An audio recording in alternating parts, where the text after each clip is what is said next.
Hey, welcome back to Crimes and Closets. This is Christy in my closet in St. Louis. And this is Beth coming at you from my closet in North Carolina.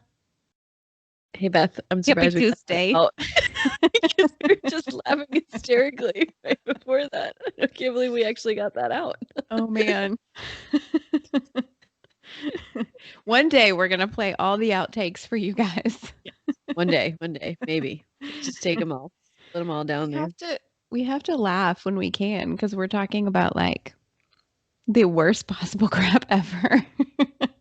It is totally true because I will say that sometimes I think that I laugh more often than I should, and I feel like I just have to because if I like don't, the awkward murder laugh. Yes, it is. So we should coin that. What it is. The awkward murder laugh. Like, oh, they're talking about murder. How funny. Oh my God, the guy killed him. Everyone just feels weird. And then they're silent for a second and then they bring something else up. Exactly. Yeah. Just laugh and move on. That's our lives. That's our lives. And we're like, so we have a podcast and it's about crime. Oh, it's so funny. That's so nice. I did a workout this morning. While thinking about all the murdering that is happening. We know you guys aren't like that. We know you're right there with us. You feel us and the awkward murder laughs. It's why you're listening to us, and it's why you continue to listen to us and laugh with us. Who else has been dying to know what's going to happen with Mr. Gacy? I mean, I know. So, yes, you. Yes.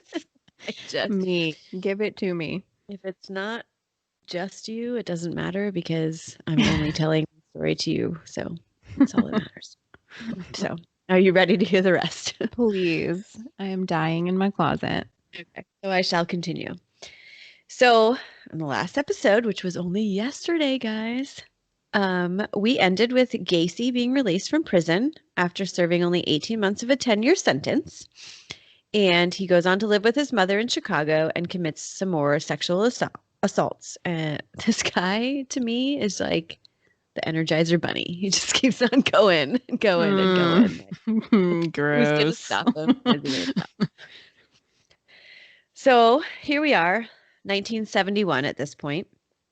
And with a little help from his mother, Gacy buys a house in Norwood Park Township, which is just northwest of Chicago in Cook County. He also starts a relationship with Carol Hoff, who was a childhood friend of his sister, Karen. Karen and Carol. Karen and Carol. They just need a Kathy. Exactly. So Carol is a divorcee with 2 daughters. They get engaged pretty quickly, somewhat like his first marriage, and she moves into his house with her two daughters. Gacy's mother at this point moves out before his wedding, which is July 1st, 1972. And at this point, I'm kind of thinking, okay, so he's been arrested, got on parole, been accused again. Carol's got to know, right? Sure. She's got to know something. She's friends with Karen. Carol's got to know. I always think you're joking when you say her name. And it's like, no, she's actually friends with Karen. And the answer is that she did. She knew all of this. She had daughters. Yeah. She was aware, but Gacy, as per Gacy fashion, manages to talk his way out of it, saying that it's all a misunderstanding. It's crazy how he can, it's totally crazy how he can get people to believe him because he served time. But he's like, but it was an understanding. And so he's convincing her it's a misunderstanding, but also at the same time portraying that, okay, well, I was okay with serving time, even though it was a misunderstanding. Well, and realistically, he only served 18 months. So I'm sure, right? So right, I'm sure that a person thinking that was probably like, well, gosh, if he had done what they're accusing him of doing, He wouldn't have served. He would have served such a long time. So clearly he's right. And it was a misunderstanding. And they understood that and let him out on Yeah. parole. Oh, Like okay. the Good. system failed. Yeah. Good point. Good point. Fair. Okay. Good point. But not true.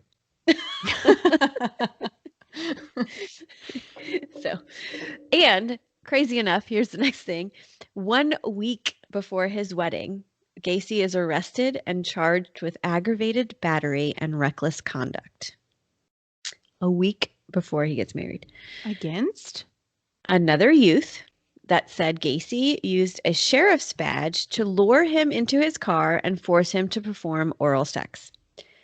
This youth, however, tried to blackmail Gacy, so the charges were dropped against him. Oh, Yeah. So, again, blackmail him for what? Well, I don't know. It Like doesn't. money? Yeah, I have no idea. It doesn't really state that, but apparently because he tried to blackmail him, then the charges were dropped because I guess he couldn't be a reliable witness or truthful witness. So again, he manages to get out of, because guaranteed he committed that. There's no way in hell he didn't. But wonder where he got the sheriff's badge. Good question. Good question. Somehow, even after this arrest, Carol still married him, but ultimately in 1975 she divorces him. So I kind of fast forwarded because the story kind of goes back and forth between times at this point, but just know she divorces him in 1975 because he admitted to her that he was a bisexual, and after having sex one night, he informed her that that would be the last time that they would be having sex. So, okay. Clearly, Carol's like, well, I'm out. I'm not doing it anymore. Oh my gosh. Peace out. Wow. And so she just divorced him. Yeah, in 75. Okay. But we're going to kind of go back to 71. So Gacy and Carol were engaged in 71, and she and the girls were living with him.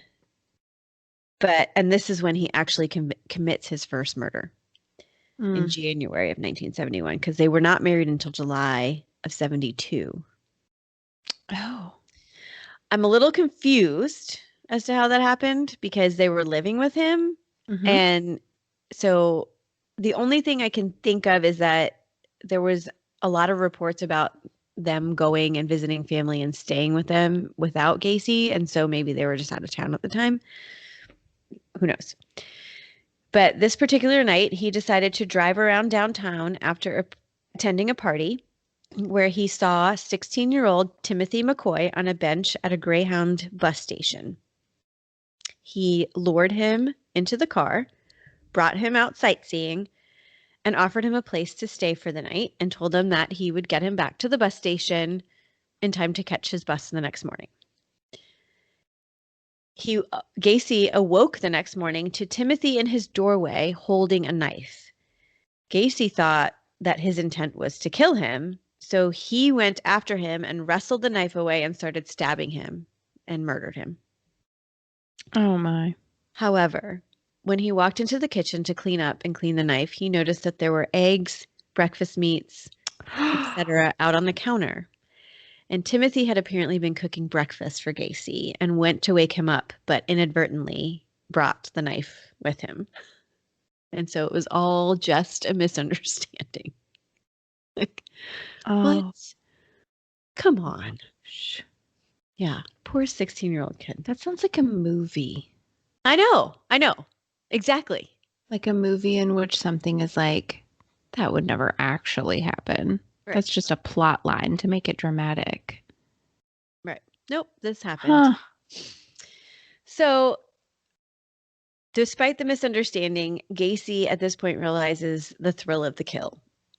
And he had become aroused to the point of orgasm during the killing. And he describes it as the ultimate thrill. He then buries Timothy under the crawl space in his house. Yeah. Oh, just wait. Okay. He doesn't murder again until 1974. Did he eat the breakfast? Good question. Good question. I don't know. Probably, as Oh, sick in the man. head as he is, he probably did. Ugh. So he murders again in 1974, but this person is still to this day unidentified. So we don't know much about this person. And then during this time, he's also starting his own construction business part time while working as the cook. Because remember, he got a job as a cook when he got released from jail. Okay. So he decides, okay, I'm going to start my own business, decides to start a construction company. He calls it PDM Contractors. PDM stands for Painting, Decorating, and Maintenance. Hmm. He had to get permission from his parole officers to work in the evenings to do that because he's cooking during the day and needs to work on that business at night.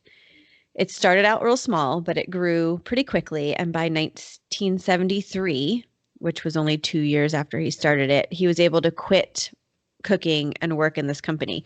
So he started this company in like 71, kills Timothy during this time and the second person.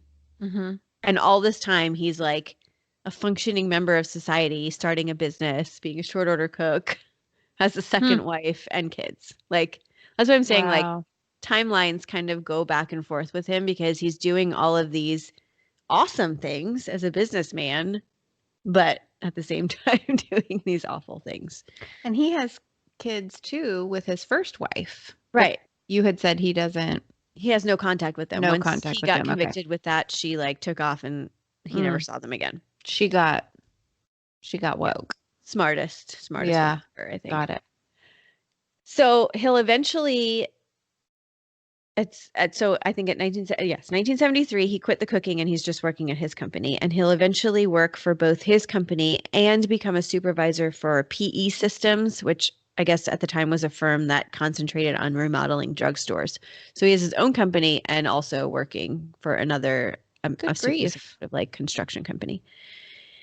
Within PDM, he's mostly employing high school students and young men.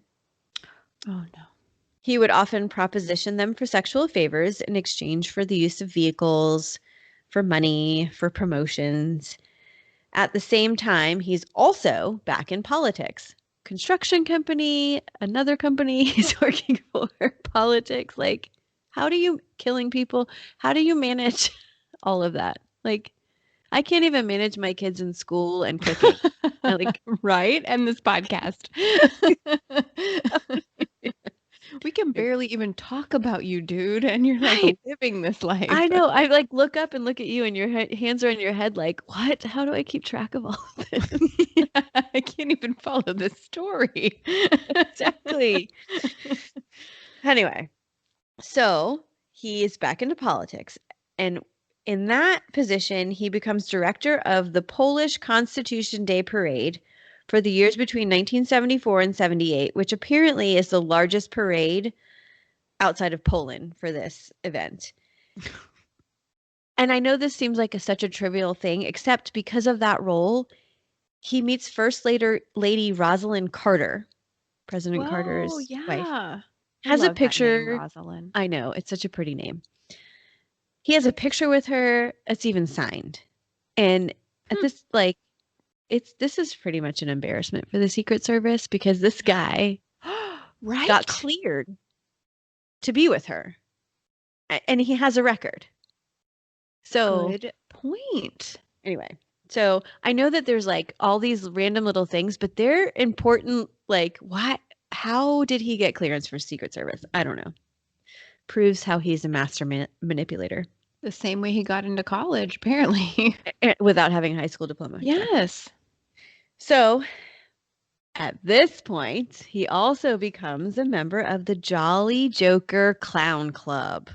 Mm, okay. Here's the clown reference. There is nothing scarier. No, there isn't. Except maybe a spider. Well, yeah, snakes do. I don't like spiders, but Yeah. I don't like clowns. No, clowns Like, freak they're me out. just really creepy. Yeah, it is true. It is true. And seeing pictures of him in his little clown outfit, which I'll post throughout this week, but yeah, so he becomes a member of this clown club and he regularly performs at charity events, hospitals, and local parties as Pogo the Clown or Patches the Clown. Those are his two like alter egos. Hmm. Hence why he has the name Killer Clown. Although, and this is where I'm telling you it's like anticlimactic with the Killer Clown, he actually doesn't ever dress as the clown to kill people. They call him the Killer Clown Oh. just because he often does this on the side. So it So, was like a volunteer yeah. job of him just like Yep. philanthropy He just thing enjoys for doing it. him. Mhm. And so he Still though, that's still creepy. it is creepy. And I actually thought about this while I was researching about it. Hmm. And well, was he like, an inspiration? And it's not officially stated by Stephen Hmm. King, but a lot of people think that there's, subconsciously maybe it's possible that John Wayne Totally. Gacy Do you could. know there's somebody in our neighborhood who every Halloween goes and ties balloons to every like grate Hmm. in our the whole neighborhood? I think This is a that's lot. funny. This is a lot of It's real creepy. I don't know. Is he a Gacy? I don't know. Could be John Like, Wayne Gacy. I know. I'm really skeptical of him. When we get to his house, I'm always like, funny joke. Not gonna eat that candy, guys. Put it in a separate bag. Yes. Like, gracious. Yeah. So creepy. That movie was scarring. I feel like for our generation, Yeah. that's what No, it we think is. of. Like you And say killer clown and we think of it. right, exactly. But difference is he ate people. Gacy did not. Okay. But Well, good. yeah. And he really only got the name just because he played a clown on the side. So he's not the killer clown in my opinion because he didn't kill as a clown. Okay. You know what I'm saying? It is. It's a misconception. Loosely tied. You're wrong about killer clown. Yes, you're wrong about that, Jimmy. It's another podcast we like, guys. Yeah, yeah, it's You're true. wrong about. True story. So Gacy's a pretty busy guy at this point with all that he has Mhm. going on between the politics and the clown and the two construction companies he's working for and whatnot. And it still absolutely amazes me how he's such a respected, high functioning member of society when in the background he's just committing these heinous acts. So, I don't know. Like, I feel like you may know more serial killers than you think based on. Ooh, yes. No. So in 1975, which is when his wife actually divorced him. So Okay. all that other stuff happened while they were still together. Mm. But now he's divorced. He goes to one of his employees' houses, and this employee is Anthony Antonucci, who is a 15-year-old, and his parents were out of town. Anthony Antonucci was interviewed on that Lifetime Movie Network's Monster in My Family show as well. Okay. Wow. And in Wow. that How show, brave.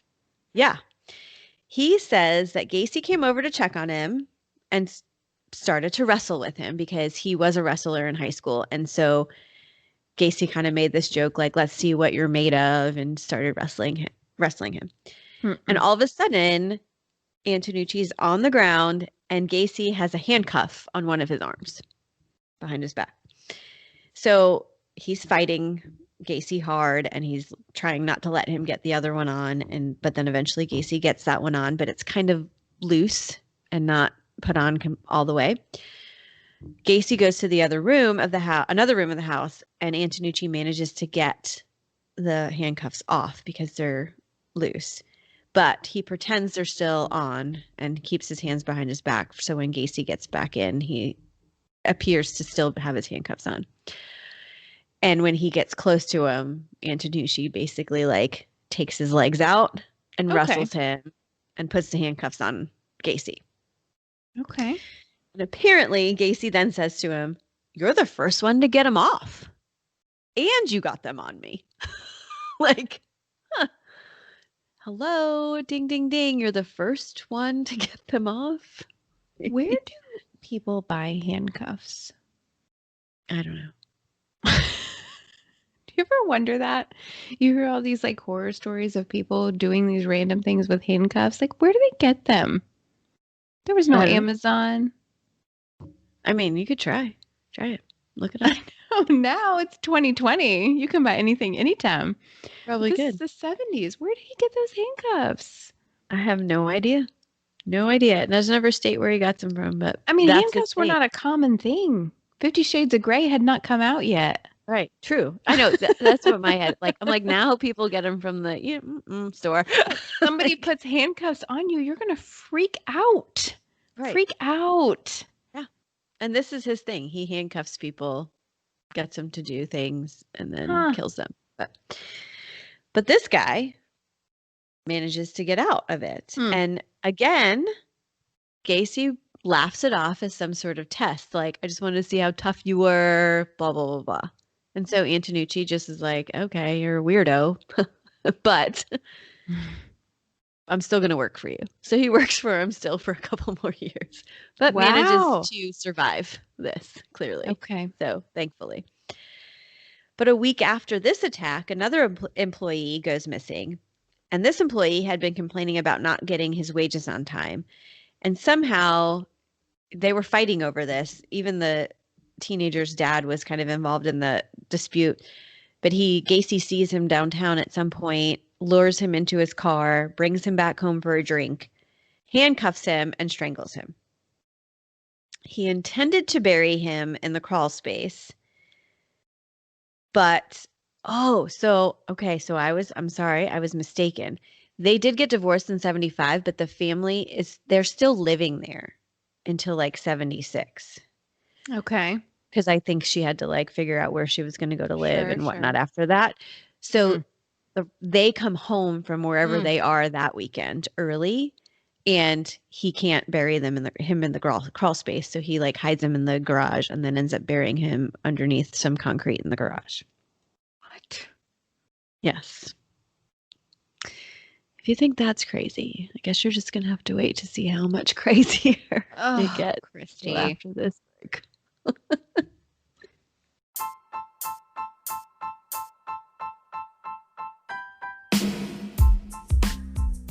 Hey guys, this is Christy and Beth from Crimes and Closets, and we are just two moms that love true crime podcasts. And so we just thought, hey, why not try and make one of our own? But we had zero knowledge or experience in doing that. And then we found Anchor. Guys, Anchor is the easiest way to make a podcast. It's totally free. There's cool creation tools that allows you to record and edit the podcast right from your phone or computer. It'll distribute your podcast to any platform that you choose, including Spotify and Anchor. And you can actually make money from your podcast with no minimum listenership required. It's everything you need to make a podcast all in one place. So if you're as into it as we are, download the free Anchor app or go to anchor.fm. That's anchor.fm to get started. We'll see you in the closet. So we now know that we know that Gacy in the end has killed 33 people. And it would be a lot to give you all of the specifics of every single case. Sure. So I just can't do that. So I've given you a couple of examples. Serial killer problems. Yeah, exactly. Like truly serial killer problems.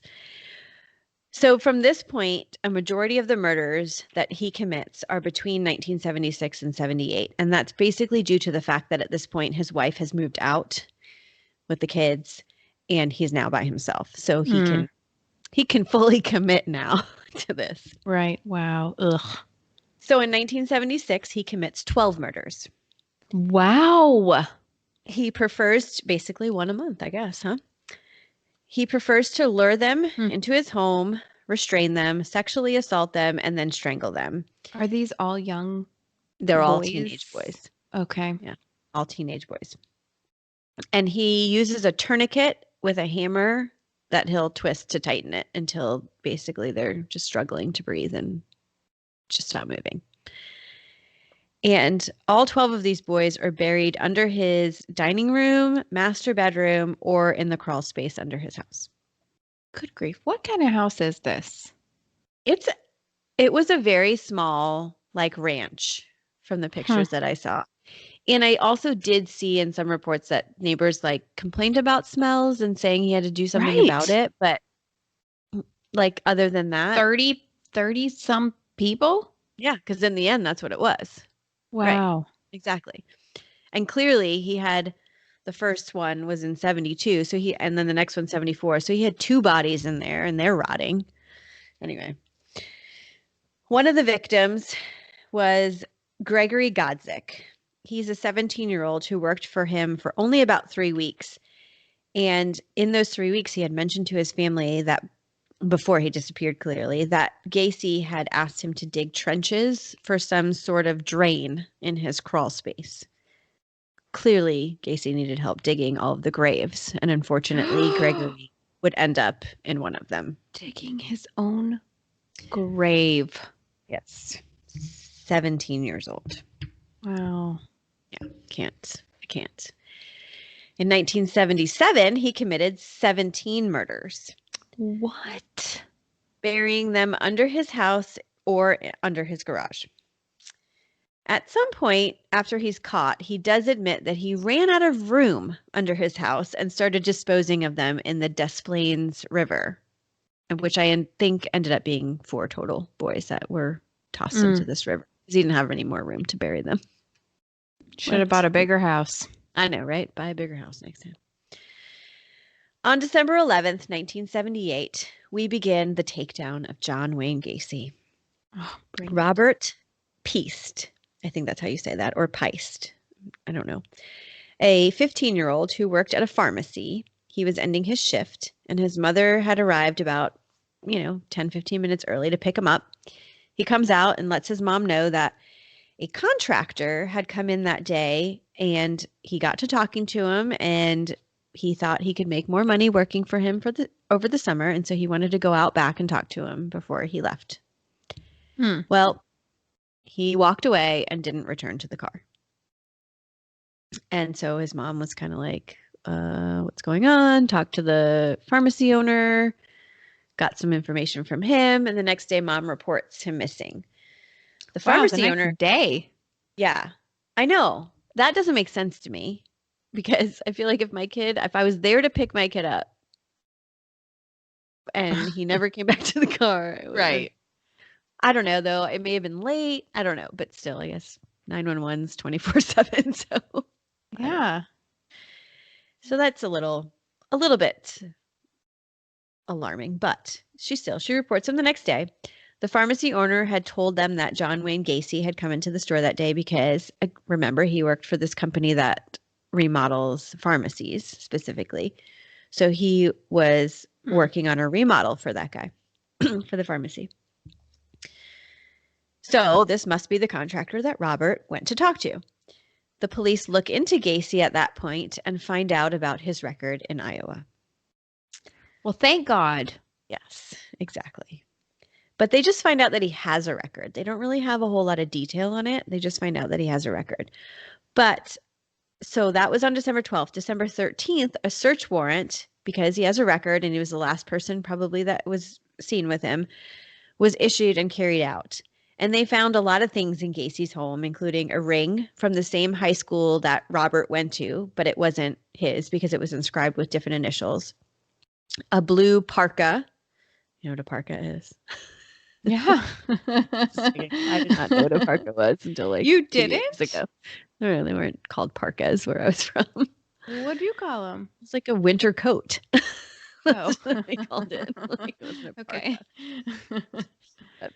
Anyway, this blue parka later. See how I revert here? This would later be identified as Robert's, but at the time, it's just an unassuming blue parka. We don't know whose it is. Wow. They found a few different driver's licenses, handcuffs, and police badges. Handcuffs, people. Not normal. And police badges of a person who's not a policeman? Come on. Where did he get those? Well, who knows? I don't know. It's never explained where he got it. Oh, I mean, that's shocking. So maybe he just never tells them, and I don't know. I don't 1970 something. Maybe they didn't push that hard. It's like they got their man, so they didn't care how he did us. I don't know. So None of these are actually specifically linked to Robert, except that Parka, but at the time they didn't know that. So they have really nothing on him because the search warrant was for Robert Peast and nothing was linked to him. So on December 15th, the police find out more specifics about his previous charges and also speak to his ex-wife. And she discloses that she does remember seeing young kids coming and going, but they were always his employees and it wasn't strange at the time. However, she does remember a time where he went into the garage with one of the young boys and then left again, and she went in and saw like handcuffs and license and something, and it was just strange stuff, but she was like, I don't want to know. I don't need to know, and I'm not going to say that I saw, kind of thing. So I think she was kind of suspicious, but at the time didn't want to admit it. So, and they also find out that the ring that was in the house that they found that went to the same high school as Robert was linked to another missing boy in the area. So at this point, they're like, okay, we're making some more connections here. So the next day on December 16th, Gacy is aware that he's now being surveilled and is getting kind of super friendly with the investigators, as we kind of, notice about criminals. They nuzzle up to the people who are looking into him. Sure. He talks to them frequently, offers to take them to lunch or make them lunch in his house and invites them in. Oh Lord, I hope they didn't go in. Oh, they did several times. 2 days later, Gacy goes to a lawyer and prepares to pursue a civil suit against the police for the surveillance, the accusations. Harassment. Yes, he's being harassed, yet he's being so nice to them at the same time. The next day on December 19th, the suit is actually filed, but at the same time, the police are compiling more evidence for a second search warrant. And on that same day, Gacy invited a few of the investigators in for lunch, and one of them during this time uses the bathroom. And while he's in the bathroom, this police officer notices an awful odor coming from the heating vent. He actually later describes it as the scent of death. Oh, so, Lord. Yes. I feel like that about my bathroom all the time. Well, yeah, there's definitely the sense a lot of death. boys in my house. They walk in, I'm like, why couldn't you I hope an this investigator does not walk into my bathroom because they'll be like, chicks hiding people under the floor. Exactly. Truthfully, can't guarantee. And I can't find bleach wipes right now. Because Rona. Exactly. So I'll pray for you. So at this point, this is actually helpful when he reports this at getting the search warrant issued. And Gacy becomes clearly agitated when they get this second search warrant because now they're searching, they got it for the crawl space. Oh. So on December 21st, they serve and search the crawl space warrant, and they arrive and find that Gacy has shut his sump pump off and the crawl space is flooded. But they are still able to find, a few human remains, like pieces of human remains in there. So there is a timeline of events on the Chicago Tribune, which is fantastic. If you go to their website, it is fantastic the way they detail it from the events from 1975 on. And as you scroll through it, it goes through days and days and days of police finding and taking out new bodies every day, and how their headlines were like, this many bodies found, now this many identified each day. So it would be like, we pulled 3 out, and so far we have 2 identified. Next day, 3 more out, total of 5 identified, because they had to identify them after they found them. And they were just pulling body after body out, and they were tasked with the job of trying to identify all these bodies. But back then, the only way to identify them was through dental records.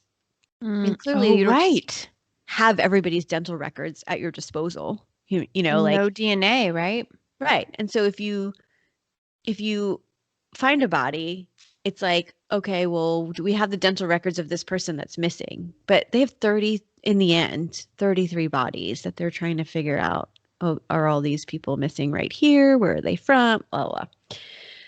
And so they had no idea who all was missing. And then to have family members send those records in. So it was a slow process. And basically the police thought it was basically because they thought that people just didn't want to believe that their child would come across Gacy Mm. anywhere. Like, where would he have known? Clearly, some of them worked for him, and that was easier. Like, oh, my kid worked for him, and he's missing. Here's his dental records. But for Mm. kids that he found, like the Greyhound bus station kid, like, well, he was just traveling from one place to the other. His family wouldn't have known that he ran into Gacy. So Wow. it Okay. took Take your kids to longer. the dentist, okay? Take your kids to the dentist, and you just don't know. I don't know. Like, you wouldn't know to send them in. How would you know unless you're following this Right. case? Yeah, that's what I was gonna say. Yeah. So, anyway, at this point, Gacy starts to talk. So, he shares a map of his house, which I will post, where he buried the bodies. And it's a diagram with all these little spots. And he also lets them know at this point that he ran out of room and started throwing the bodies into that river. So Wow. they had found a body in the river before Gacy was under suspicion, but didn't link him to it until this point. So, and then on December 22nd, he says that he disposed of Robert Peace in the river, and he's arrested on that day. And they don't find Robert until April. So December of 1978, he says he threw Robert in, but they don't actually find him and pull him out of the river until April of 79. Wow. And truly, and a total of four bodies were pulled from that river. Truly, if it Robert Peace is the reason why, and his mother, that this guy got caught, Mm-hmm. and Mm-hmm. so he apparently is named in a lot of the court documents because he can specifically be named for sure throughout the whole thing. Right. So poor guy still lost his life. If they were like on it just a little bit faster, I mean, I'm sure he died within hours of meeting him. So I don't know that anything could have been done, but anyway. So in February of 1980, Gacy is put on trial for all 33 murders, and a judge had decided that they were all going to be lumped together because he could have stood trial for all of them separately. His defense team tried to go the insanity route, basically saying he had an alternate personality, whatever. But it doesn't really work. His trial lasts just over a month. Closing arguments are heard on March 11th and 12th. The jury gets dismissed to deliberate, and they only take 2 hours to come back with a guilty verdict. Yeah.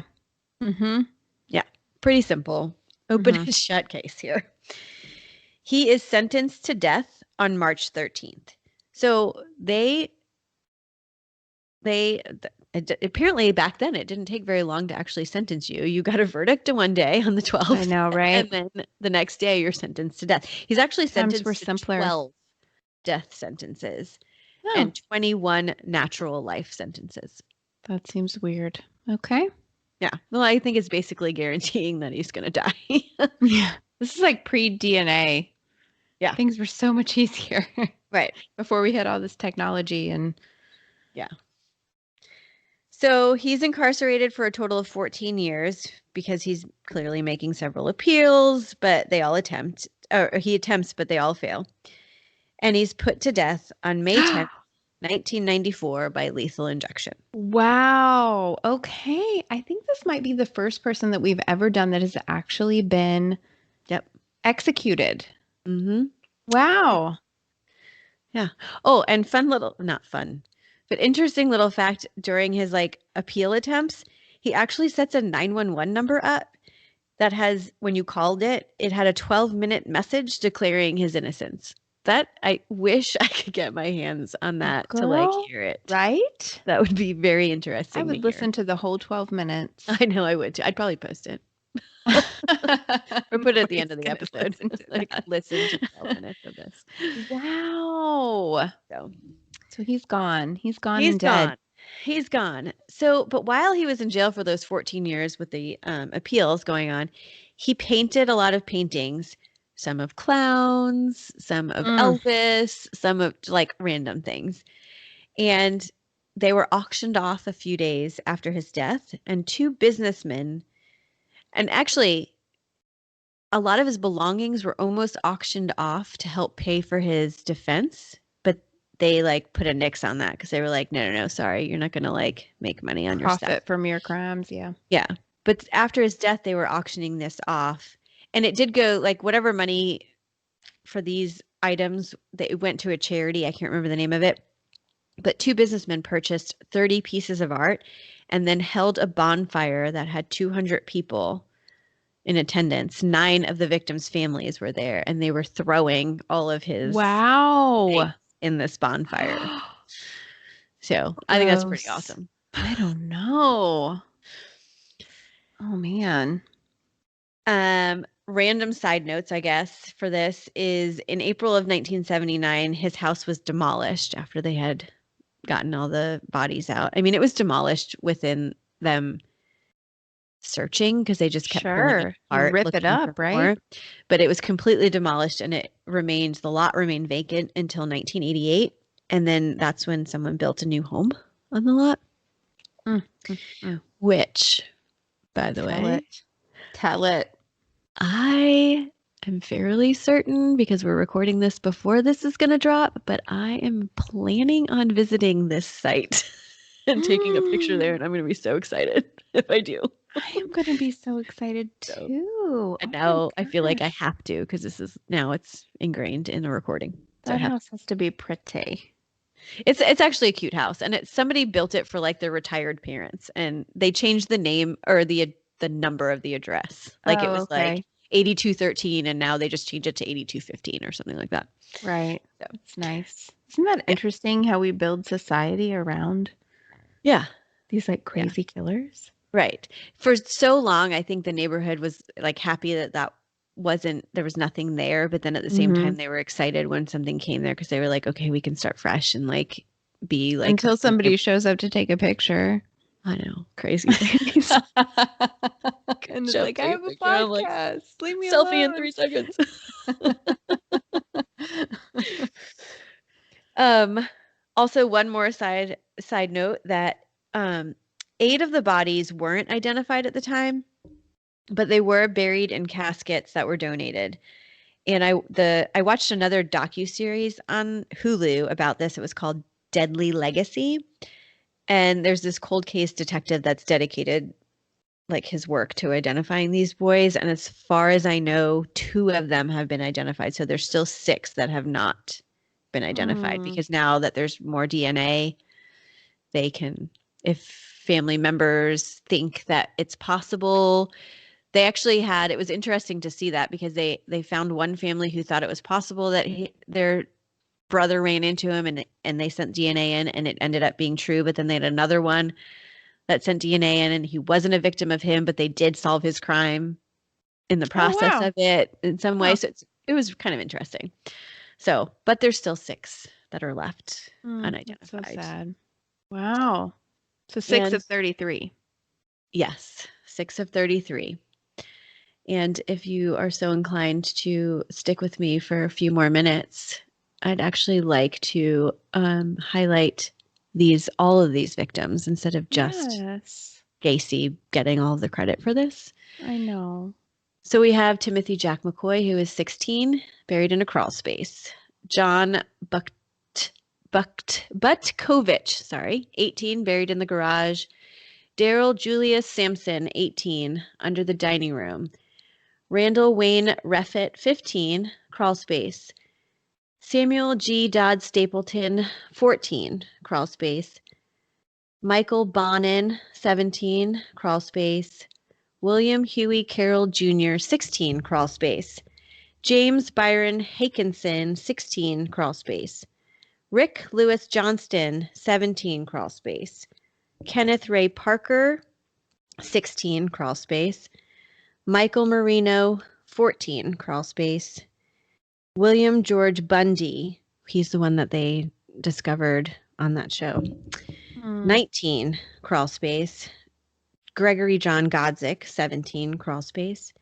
John Allen Sick, 19, crawl space. John Stephen Prestige, 20, age 20, crawl space. Matthew Bowman, age 19, crawl space. Robert Edward Gilroy Jr., age 18, crawl space. John Anthony Mowry, age 19, crawl space. Russell Lloyd Nelson, age 21, crawl space. Robert Winch, age 16, crawl space. Tommy Joe Bowling, age 20, crawl space. David Paul Talsma, age 19, in the crawl space. William Wayne Kindred, age 19, crawl space. Timothy D. O'Rourke, age 20, Des Plaines River. Frank William Landigen, age 19, Des Plaines River. James Mazzara, age 20, Des Plaines River. And Robert Jerome Peast, age 15, Des Plaines River.